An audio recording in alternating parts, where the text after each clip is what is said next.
Welcome to the Open Adoption Project. This is episode 116. We're the Nelsons. I'm Sean. And I'm Lehnardt. And today we're excited to have our final National Adoption Month episode for 2024. We are doing our fourth installment of our adoptee-led book club.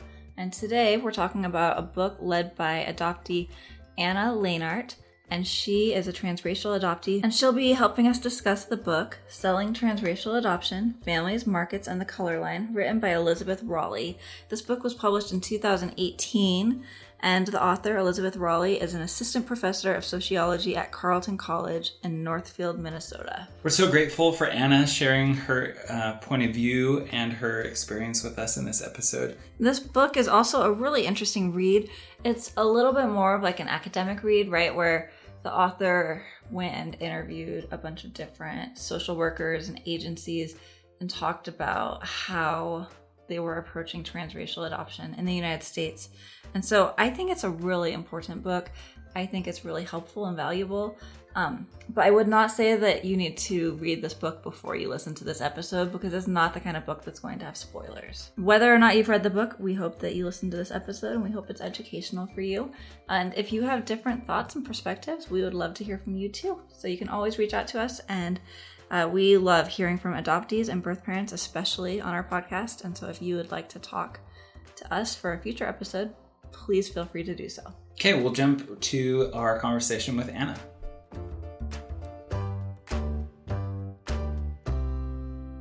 We are here on the podcast with Anna Lehnardt. Anna, thank you so much for being here with us.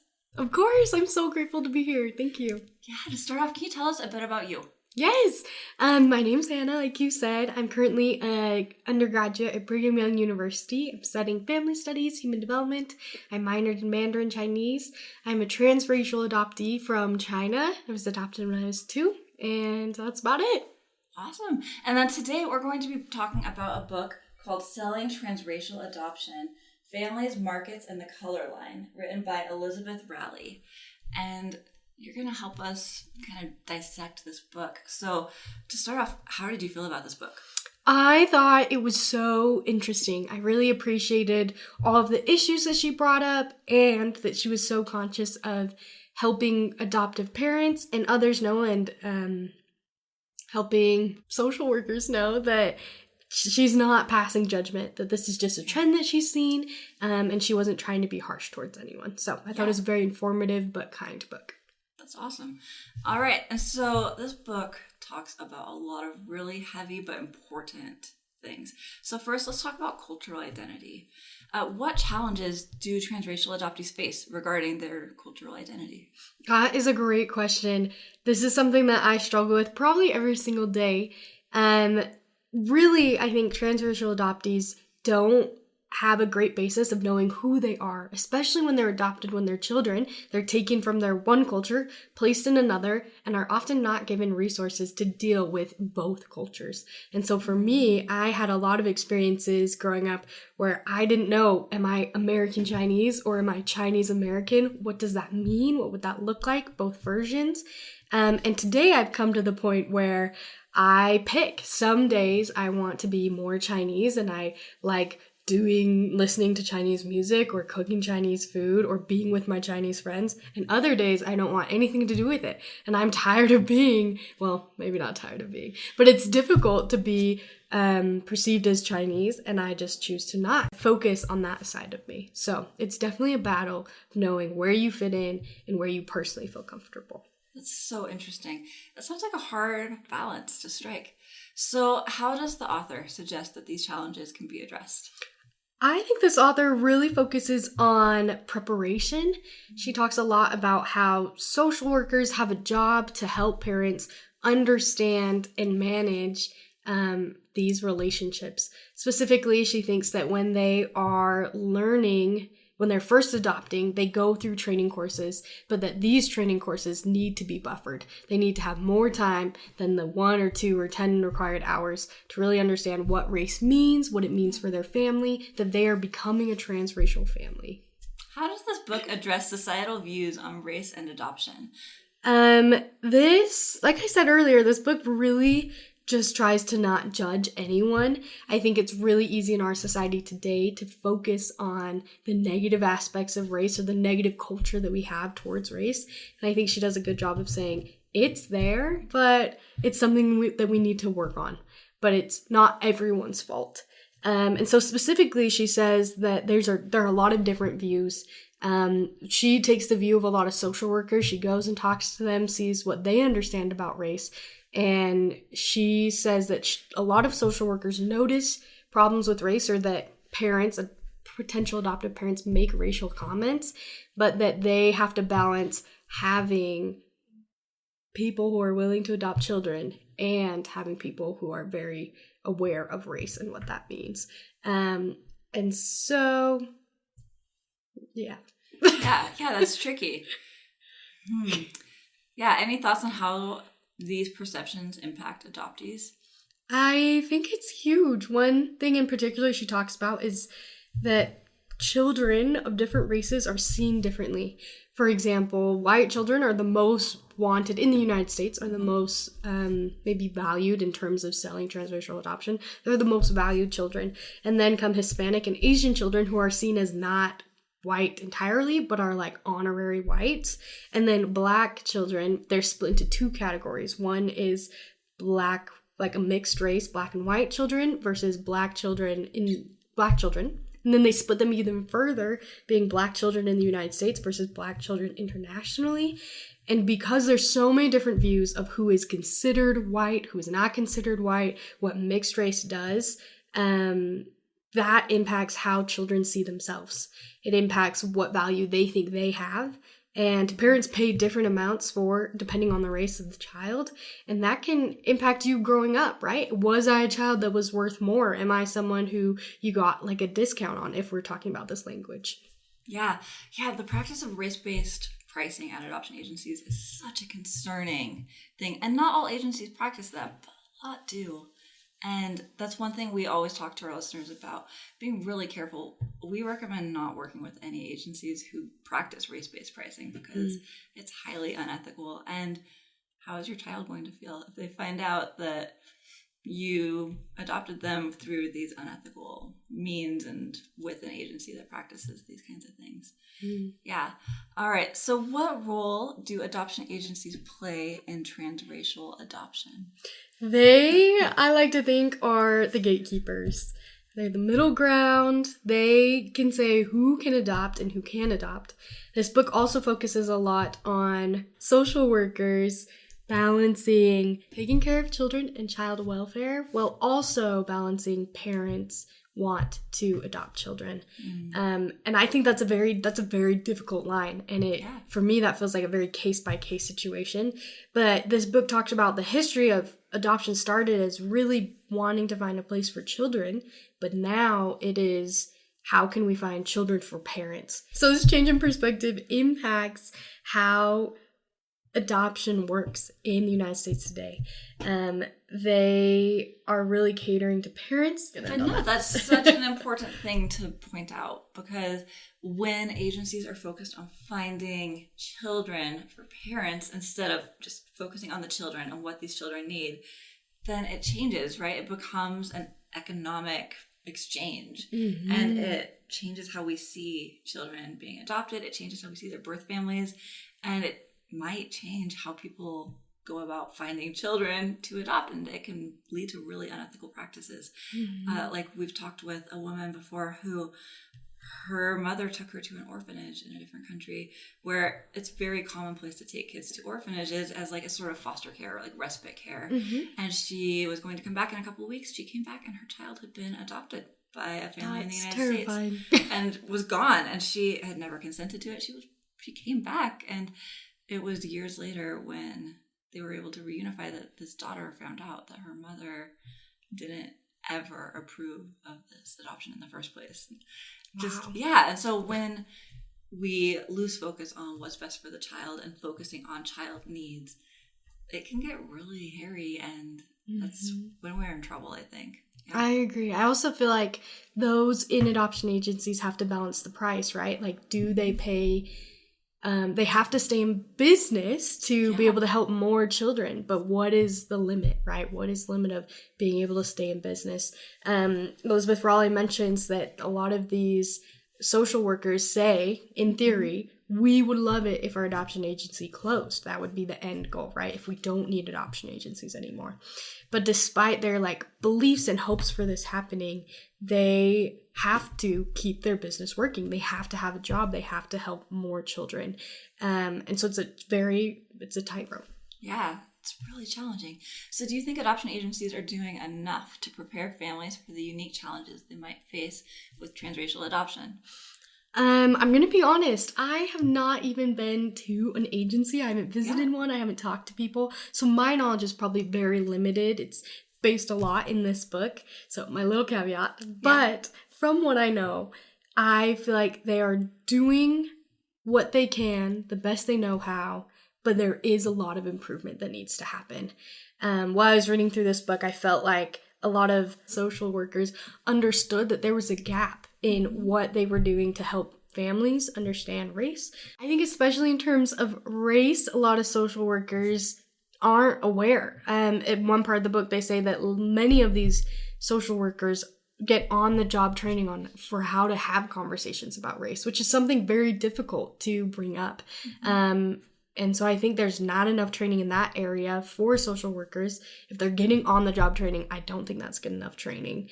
And they also, like we said before, are balancing the market versus child welfare. And so they are more likely to, according to this book, in general, right? They're more likely to downplay race and more likely to downplay any disabilities or problems that these children might have in order to sell, quote, sell more children.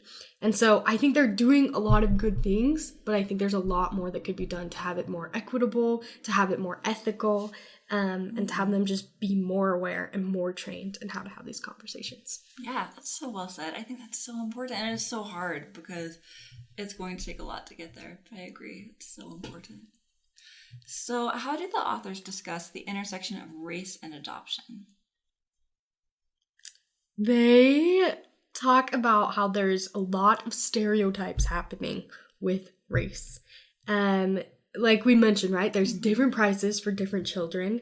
And they talk about maybe it's not inherent, but there is some sense with people of, I don't want to adopt a child from this area, or I don't want to adopt a child who is Black from the United States because of previous racial bias, but they're super willing to adopt a child who is Black, who is from an international country like Ethiopia.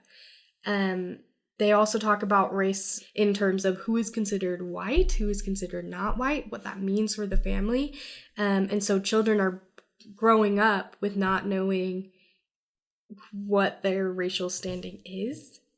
For example, my parents didn't have any training from social workers about being a transracial family and what it means to adopt an Asian child. And so I grew up not knowing how to balance and how to talk about race and how to talk about any experiences that I had. And it was really painful. I went through a lot of painful experiences. Another thing that's not talked about in this book, but relates to race and adoption, is that children in different countries, children who are transracially adopted, are given subsidies from the government if they are a child of a different race. And so I think that continues the idea, right, that there is a division, there is something happening with the way that we view children of different races, and that's a problem. And it's not okay to look at a child differently because of the way they look, and to discriminate who they want to pick to be their child. Yeah. So this is such an important conversation. I feel like it's really challenging, right? Because there are so many factors that go into families trying to decide what they're able to handle. There's extended family members who might be racist. And how do you feel like people can address this in a way where they're focusing on the child and what's going to be best for the child? That is a really good question. And I think it requires a lot of listening and a lot of time and a lot of patience and a lot of humility. I think, as has been mentioned, it is a difficult topic. It's a heavy topic. But one, keeping in check your biases, understanding why am I adopting? Why am I maybe not adopting children of this race? What would be the issues, right?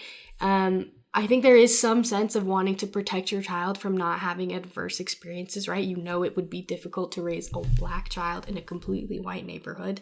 But knowing how can we change that environment? How can we help our neighbors improve? How can we help our family improve? In social science, there's intersectionality theorists, right, who talk about how both areas have to change when someone's, like, because we have so many different intersections in our own lives. For example, me being Asian and in a white community and being a woman, there's a lot of intersections, but that changes every environment that I'm in. And so knowing how can this community change if we bring a transracial child into this environment, but also how can they change and how can they make the world better? So I think 1, understanding your own bias, 2, understanding what this could mean for the child, and then 3, knowing that they're very resilient, that everyone is resilient, and that the only way, I think, not the only way, but a great way to change conversations is to include more diversity in the places that we're at. I love that. Thank you so much. All right. So what are some of the emotional or psychological impacts highlighted in this book for both adoptees and their families? One really large impact is that children are not having their needs met who are transracially adopted. They are growing up in neighborhoods and in communities and with families where people are racist, where there's microaggressions, and they're not taught with how to manage and to deal with these feelings. Parents are unprepared for these conversations, and it's painful. It's very painful, and I think it's scarring, and it leads to a lot of resentment. Additionally, I think their families, they don't realize what's going on, and so they, like, parents and siblings can live in a little bit of a bliss, and that's also additionally painful for adoptees because they feel like they're alone in their experiences, and they can't tell anyone, and no one in their family would understand. It's so hard. So how do you think awareness of these challenges can lead to better support systems? I think awareness of these impacts can help children and adults, transracial adults, get the resources that they need. Specifically, I would love to see more therapists, family therapists, and individual therapists that are focused on adoption, that are focused on ambiguous loss, that are focused on race, dealing with identity, and really just learning more about what adoptees experience is huge. Even in the social science research, there's not very much about adoption, especially not a lot about transracial adoptions, and even more, for me, there's not very much about Asian transracial adoptees. And right now, currently, the adoption research is focusing on adults and how what their outcomes are. And I think there's a lot we don't know about their mental health or physical health, about what has happened living in an environment that is completely out of what you maybe would have originally been raised in. Yeah. So which personal stories or anecdotes from this book resonated with you the most? I really think it was important that in this book that I feel like Elizabeth Raleigh did a really great job of focusing on the experiences of social workers. Like she said in the beginning of her book, this is a not very listened to group of people. Their experiences, they have to balance a lot. So specifically, I think her stories of talking to these social workers was impactful for me. I especially was shocked by some of the stories talking about when they were vetting candidates to adopt adoptive families, that they push aside maybe any racist comments or any fears that these families had and still allowed them to adopt because they needed to have adoptions to continue their business model. That really shocked me because I would assume that social workers have to really balance, right? What is best for the child? What is best for this family? But they just put it aside. And not to say that I wouldn't do the same thing if I was in their situation. I have no idea what that is like. But I do think that was jarring for me to think that there was maybe less backbone in these situations and less moral, I don't know the right word for that. Like less integrity and less integrity in these situations. My parents are incredible, and they've been very supportive in my adoption and my socialization to my community.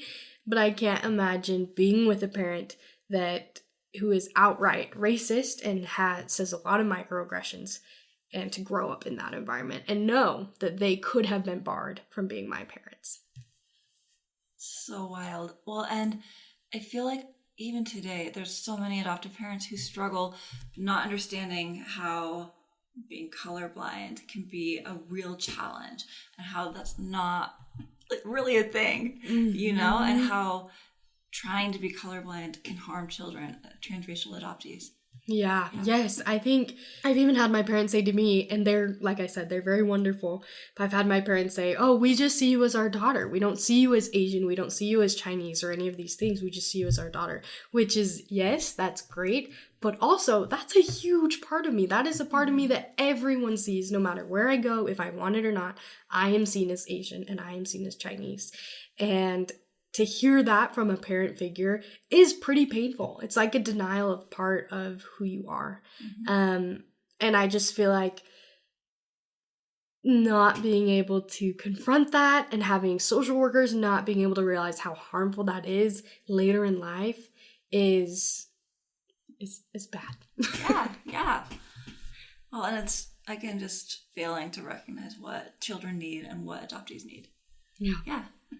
All right, so how does Elizabeth Raleigh critique the current adoption system? I think her main critique is that it is a market. It is not something really focused on welfare. It's not focused on helping families per se. It is very much a market system. And the people in the middle, the social workers who have to balance everything, they get caught up in the market talk and in the market criteria as well.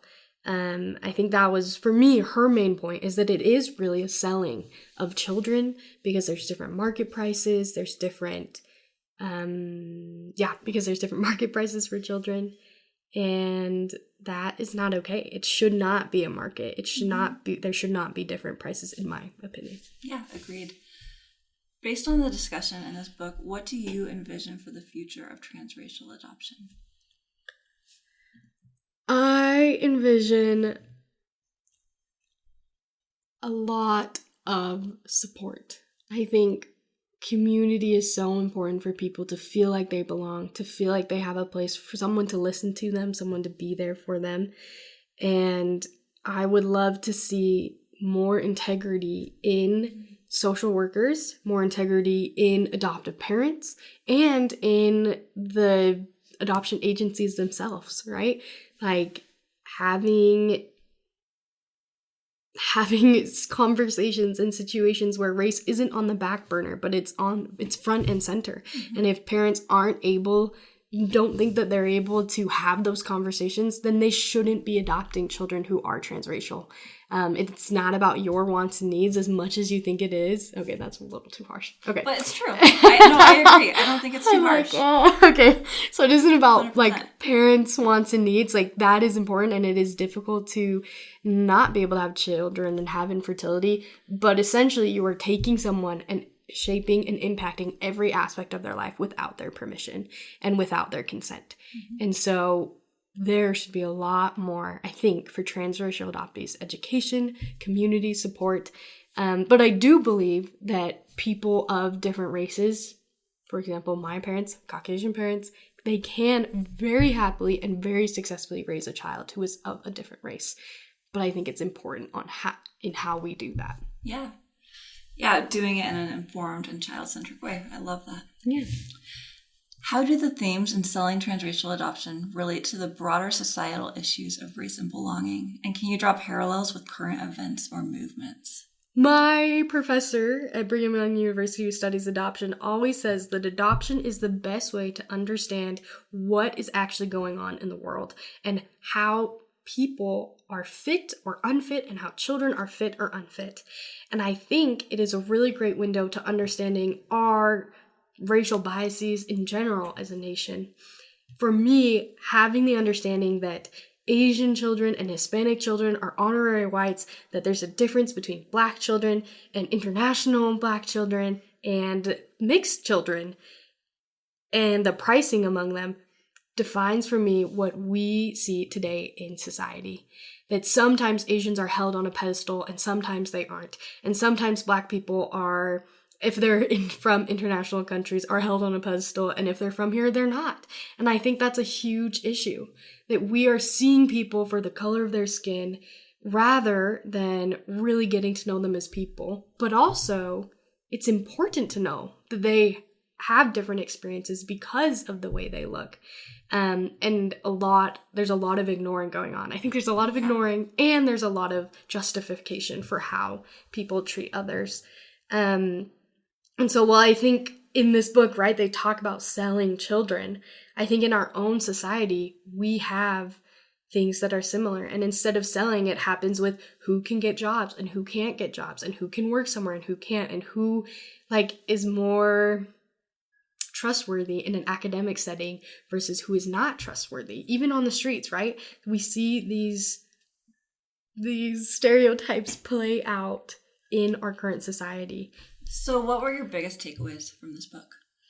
My biggest takeaway from this book is that my biggest takeaway from the book is that adoption is complicated, and that we need to be paying attention a lot more to the nuance that adoption brings, especially for transracial adoptees. I really am grateful that she brought to light that these issues, and that it is a marketplace, and that it is not great in the way that parents are trained and are educated, but that there is something that we can do about it. I think for me, being a young, undergraduate, being aware of these issues helps me feel hope that I can make a difference, and that I can make the academic world and the actual world better, because I understand that there's something going wrong and that we want something to be better. Oh, I love that so much. Anna, thank you so much for being here and for teaching us and talking about this book. It's a really impactful book. Who would you recommend this book to most? Thank you so much for having me on here. I'm really so grateful to share my thoughts and to really understand her perspective more. If I was to share this book with someone, I think 1, social workers, 2, parents, and for me as an adoptee, it was very informative, but also a little bit sad. So, sparingly for adoptees. It's fantastic. Well, thank you so much for being here, and we'll talk to you on the podcast again soon. Yay, can't wait. Thanks. Awesome. Bye. Thank you. Thanks so much to Anna for her willingness to meet with us and share her perspective. There are so many aspects to consider when adopting, and even when interacting with others in adoption relationships. And for transracial adoptees, there are so many complexities. So I just am really grateful for any opportunity I have to hear from adoptees, especially transracial adoptees, to help me understand their experience. Absolutely. Me too. And I also feel like this discussion is a really great way to start dialogue about some of these challenges in adoption management, right? Like how adoption agencies are run, how adoption laws and policies are operating right now, what is working well, what needs to change. I think there's a lot of room for improvement, and I think that this was a great discussion to start that dialogue and start thinking about what we can be advocating for, what might need to change. Yeah, and I know that invitation may sound like huge, like what can I do? And I think, especially for adoptive parents, it really falls on us to hold agencies accountable for ethical practices, making sure that if you don't feel right about something, saying something. And don't work with an agency that's going to be operating in ways that are unethical, because you want to have that clear conscience, right? When you talk to your child one day about their adoption and they want to know the logistics about the agency, or like they have questions about how their birth family was treated, you want to have a clear conscience that you've been working with an ethical and reputable agency. And so, yeah, I think I mean, it's kind of icky, right? Because this whole conversation is about how adoption is kind of this economic exchange.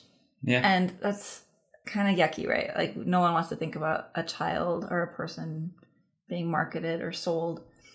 But the way the agencies do operate right now, it sometimes feels like that. And we want to make sure that we're advocating for child-centered practices and policies, and that we're making sure that birth families are being taken care of and ethically treated, that they're truly presented with all of their options, and that they're supported in whatever they decide. And so, yeah, just a challenge, I think, from this episode, and a call to action is for us to try to look inside ourselves and see what we're doing that we need to change or improve, like what we're supporting. Is it ethical? Do we feel like we have a clear conscience about it? Or is there something we can change and improve? Yeah. Well, thank you again to Anna for being willing to be with us today. And thank you for listening. We're so grateful for you and wish you happy Thanksgiving if you're listening to this when it drops. In the United States, at least. Yeah. And we'll be back in your newsfeed soon.